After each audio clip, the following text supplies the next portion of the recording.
The Lebanese Revolution in a Nutshell. So, on October 17th, 2019, the Lebanese people took to the streets in protest, essentially initially of a WhatsApp tax that was levied on them as a way for the government to try to kind of make ends meet in the telecom sector.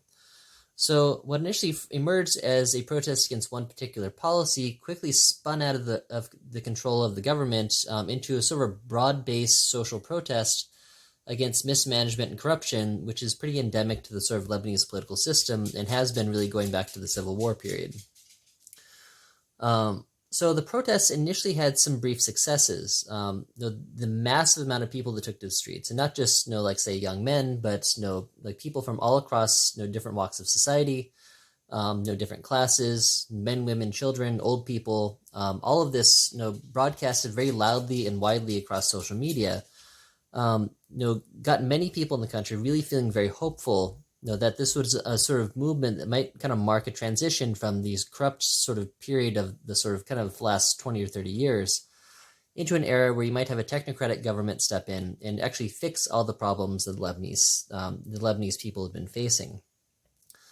So one of the rallying cries of this movement actually was something that's very significant, because many of the protests that had taken place before this were still somewhat sectarian. If they weren't organized directly by the political parties themselves, they would generally be in service of some sort of political ideal. But a lot of the rhetoric really came out against this. Things like, say, one of the chants was kulun yani kulum, which means all of them means all of them. So this wasn't something it was something that was explicitly against the political class itself, which is kind of given the shorthand a sulta, which means a sort of the power. And through this was an attempt to kind of like resolve all the sort of inherent problems of the Lebanese system, not just, I guess, push for one sort of political kind of outcome. So the result initially was that the Prime Minister, Saad al-Hariri, had actually stepped down, bowing to the wishes of the people, and had called for the appointment of a technocratic government, in consultation with the political elites, to kind of deal with the sort of fallout from the ongoing political situation. So this was really the last sort of major kind of gain that the protesters actually gotten out of the situation. Because the presidency was actually given the right to appoint a new government after the government fell, when Hariri had actually withdrawn from power. This meant that Aoun, who had very little interest and very little incentive to actually step down himself, could basically just appoint a government, essentially in consultation with his own political allies, that would be at least nominally sort of addressing some of the questions of the people. And the goal was really, I think, for them to try to claim some political victory of this, while still maintaining control over the situation. So this was exceptionally important for Aoun and for his political allies, the Amal movement and Hezbollah, because Aoun had actually been pushing for this position literally his entire life, and as at this point an octogenarian, this was really his only chance at that. His party, the Free Patriotic Movement, which was the largest Maronite political bloc in Lebanon, had a lot of political sway, and it gave a lot of legitimacy to the government, which to a certain extent was also bolstered by Hezbollah's weapons, and the fact that Hezbollah and Amal were both Shia groups, and thus represented the largest demographic bloc in the country.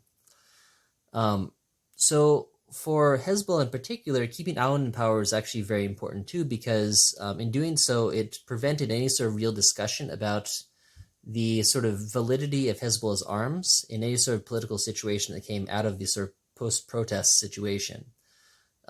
Because essentially, if any sort of political move came that might imperil Hezbollah's ability to have those arms, which it claimed as kind of a necessary thing to defend against Israel, then the end result probably would be another sort of kind of burst of social conflict. So the end result actually of the initial phase was that the Lebanese president, Michel Aoun, appointed an interim government headed by Hassan Diab, who was nominally considered kind of a technocrat. He was a professor at the American University, not a particularly beloved one among the university community. And they brought on a number of people who were actual experts in the fields to form sort of a technocratic core within the new cabinet, along with the political appointees to kind of placate some of the sort of political interest groups.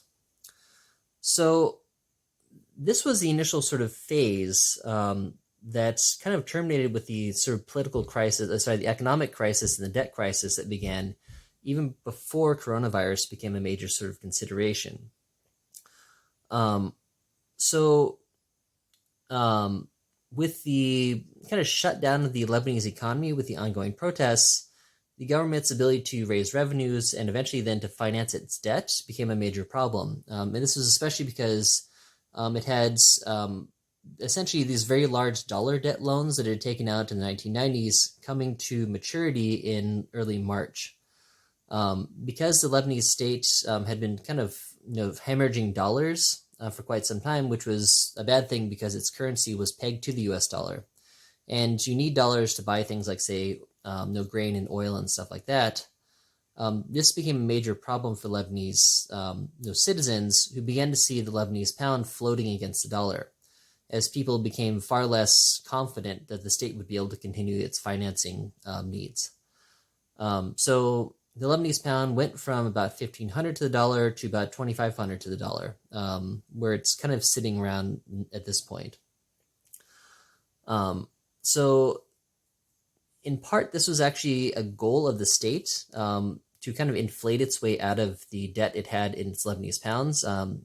Essentially, you can kind of print your way out of debt as long as the pound kind of like got worse and worse. The state could eventually pay off the loans that it had to pay in its own currency. But they restructured the American debt, and this has created a lot of sort of social and kind of financial issues from the Lebanese banking standpoint, making it very hard for people to, like, say, buy food at decent prices, buy gas, and things like this. Unfortunately, though, because the new government has been put into place, and the ongoing political crisis has really made it difficult for people to live their lives, there hasn't been a lot that's been done since then. When you have revolutions like this, you're essentially talking about it's like a war of attrition. And the government, because they can withstand the effects of these sorts of things much better than individual people, was really able to kind of like wait out the Thawra. And while people are still very critical of the government, you're not having the sort of kind of in the streets protests in such large numbers as you had before.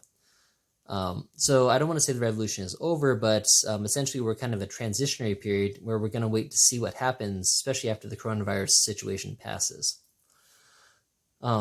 So the question I guess we have right here now is, was this similar to or a continuation of the Arab Spring that took place in 2011 to 2012?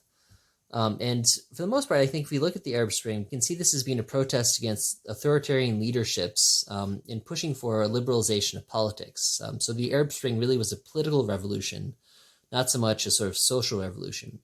And I think if you look at the major protests that are taking place right now, that had some revolutionary implications, like, say, the one in Lebanon and definitely the one in Iraq. Possibly also you could include the Iranian situation that came out right around the same time. You could say these are more social revolutions. The people pushing for, to a certain extent, political change, but it wasn't necessarily against, like, say, say an authoritarian system, except in the case of Iran. It was more to try to kind of like reclaim civil society from what people had seen as being a corrupt and very self-serving sort of political elite.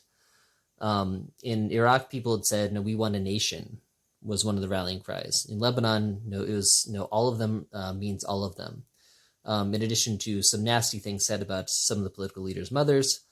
But really the goal was to kind of like focus more on the sort of social needs of the country, which, for the most part, in places like Lebanon and Iraq, which had very high unemployment rates, especially for like the younger people, very kind of rising poverty. This was something that was a really major consideration and concern for people all across society. So, unfortunately, the political change that took place wasn't really indicative of any sort of real structural change. A lot of the protests were concerned about sort of, looting of the Lebanese treasury at the expense of the Lebanese people. At the same time, the Lebanese people are facing, ongoing debts, incredibly high cost of living, say the cost of apartments and rent was almost unbearable for people, literally for decades. Roughly $300 billion was transferred from Lebanon into Swiss bank accounts, according to some estimates. The political leaders, many of whom were raised in sort of middle-class backgrounds, through their political connections, in certain cases wound up becoming billionaires. That money isn't coming back.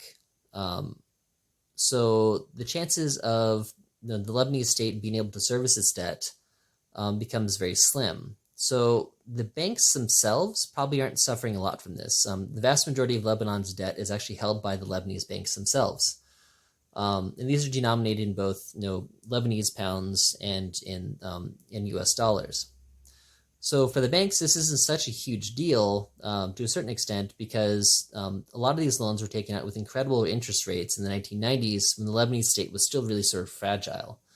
One of them actually, a number of them actually had 35% interest rate and had a 30-year maturity date. So if we calculate this out, even if the state defaults on those debts, within about 3 years, those would have paid for themselves in terms of just the interest payments. So if they manage to extend themselves out for 30 years, then the banks have actually made quite a bit of profit. The problem is that if they default on, say, $1.2 billion loan, this is going to have an impact on essentially the sort of source of the money in the first place, which was people's savings and deposits. So as this ongoing crisis has taken place, people haven't really been able to access their dollar accounts, and there are major sort of capital controls that have been put into place. So really the people here who are going to suffer are the people who normally suffer, which is everyday people trying to live their lives. So really the goal now, I guess, is just to sit back and see what happens. If Lebanon destabilizes, this would be exceptionally bad for the rest of the region. If we look at the sort of previous context, I mean, Lebanon, while a very small country, has very sort of strong geopolitical significance to the rest of the region. The people do contribute a lot in terms of the banking sector, but there's also the risk of things like, say, escalations that might lead to kind of a destabilized political system that might lead to additional war with Israel, for instance, and nobody in the region wants that. So at this point, we're kind of waiting to see and hopeful that possibly something might come out of this that might move towards a potential resolution. Although at this point, there's not a lot of reason for optimism. So on that cheery note, have a good discussion about the Arab Spring, and if you have any questions, please contact me. Bye.